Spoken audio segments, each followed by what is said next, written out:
Okey, dalam video ni kita akan tengok pada soalan nombor 3.4 yang diambil daripada modul intervensi pembelajaran 2021 daripada yang dibuat oleh Negeri Terengganu. Okey, soalan ini soalan biasa, bentuk yang selalu ditanya dalam paper 2 SPM Physics.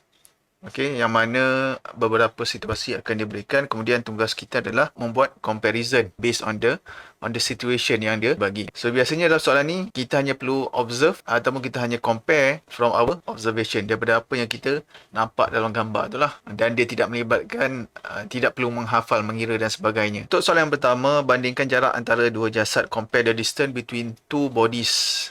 So this one kalau kita tengok first based on diagram 4A and 4B. So, kita fokuskan kepada 4A dan 4B. Kemudian, compare the distance between two bodies. So, in each diagram, kita ada two bodies. 4A dia ada body 1 and body 2. 4B pun dia ada body 1 and body 2. So, dia nak the distance between these two bodies for each diagram. Macam mana kita nak compare? So, cara kita nak jawab, first kita salin saja statement yang dia nak, apa benda yang kita nak compare. So, the one that we want to compare is the distance. Okay, saya buat short form saja, the distance between two bodies. So, itu yang kita nak compare. Kemudian, biasanya comparison ni dia akan ada tiga bentuk jawapan. Yang pertama, when the value is higher or larger. Okay, biasa kita akan compare kepada dia punya value. Contoh area kan. Jarang lah. Okay, jarang kita gunakan wider, narrower kan. Biasanya kita compare dia punya value. So, value ni mudah untuk kita compare. Sama ada kita boleh compare gunakan higher dengan lower ataupun larger dengan smaller. Satu bentuk lagi jawapan adalah bila value tu sama. So, dalam case ni, so kita kena decide adakah dia sama, lebih besar ataupun lebih kecil. So, in this chapter dalam gravitational ni, okay, gravitational force ni, so, kena faham, the distance is always measured from center to center of the object. So, if we look carefully, or if you take out your ruler with you, okay, we can see that the distance between these two objects, 1 and 2, for both diagram, for A and for B are equal. So, the distance between the two bodies in diagram 4A and 4B are equal. So, first, salin dia punya statement. Apa benda yang kita nak compare, the distance between the two bodies. Kemudian decide, adakah dia lebih besar, lebih kecil ataupun sama. Okay, next question. Compare the masses of the body. So, macam mana kita nak melihat masses ataupun maklumat apa yang boleh bantu kita menjawab berkaitan dengan masses. Okay. So, mass dekat sini, kita boleh refer kepada the size of the object. Okay, kalau tengok pada soalan ni, mass tu pun sebenarnya dalam soalan maklumat tu tidak cukup. Okay, dia lebih cantik kalau soalan ni dia bagi maklumat it has the same density kan. Okay, kalau ada maklumat berkaitan same density, so mass tu lebih tepat lah untuk kita compare. So, maksudnya dekat sini ada kecacatan sikit lah dekat soalan, ataupun mungkin saya tertinggal dekat mana-mana maklumat. Tapi saya tak nampak apa-apa maklumat yang boleh bantu kita jawab soalan maths ni. Okay, ada maklumat yang tertinggal. So, sepatutnya soalan tu lebih cantik kalau diberikan maklumat ataupun diberitahu bahawa the two bodies in both diagram have same density. Okay, so bila ada density, kita boleh relate mass dengan volume. Okay, the larger the size ataupun the larger the volume, so rho equals to m over v. Okay, the larger the volume, the larger the mass. Okay, since the density are equal. So, itu kecacatan pada soalan lah. Okay, so itu tak apa, mungkin akan diperbaiki next time. So, dalam case ni kita assume, okay, the objects, okay, in both diagrams have equal density. Okay, so bila equal density, so kita boleh compare dia punya mass based on the volume. So, macam mana cara nak jawab? Salin statement dulu. Okay, so kita compare lah. Okay, adakah dia sama? Adakah ada satu nilai yang lebih besar ataupun ada satu nilai yang lebih kecil?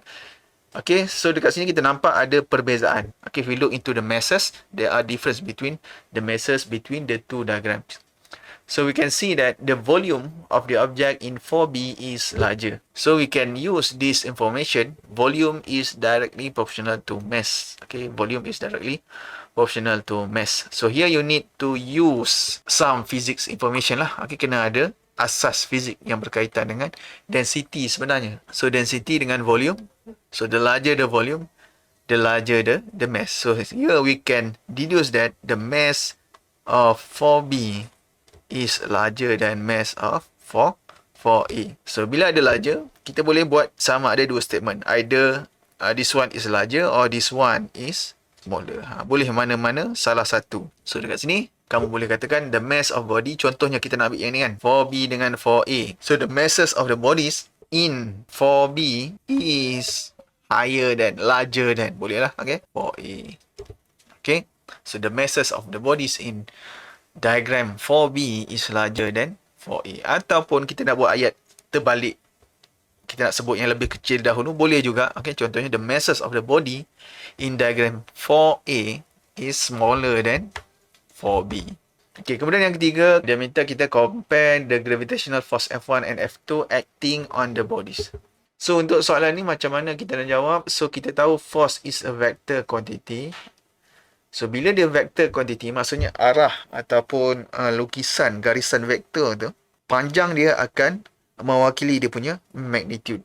Okay, macam yang kamu belajar dalam lukisan kan, lukisan force. Kita ada force 5 Newton, 4 Newton contohnya. Bila kamu cuba lukis dengan scale diagram, panjang garisan force tu akan mewakili magnitude of the force. So here, how can we compare? Okay, just observe from our observation into these two diagrams. Apa yang kita nampak, force dalam setiap diagram mempunyai panjang yang berbeza. So F2 panjang dia lebih panjang compare dengan F1. So meaning that the magnitude of the gravitational force in F2 acting on the bodies are larger than F1. So dalam kes ni kita boleh cakap, so macam mana? Jawab dulu statement dia. Kemudian statement comparison kita is smaller than F2. Ataupun sebaliknya. Contoh, F2 is larger than F1. Okay. So ni cara kita nak jawab comparison yang ketiga. Okay, kemudian yang keempat. Okay, biasanya soalan yang keempat ataupun last sekali yang bawah-bawah ni, dia akan minta kita relate ataupun derive satu relationship daripada observation kita.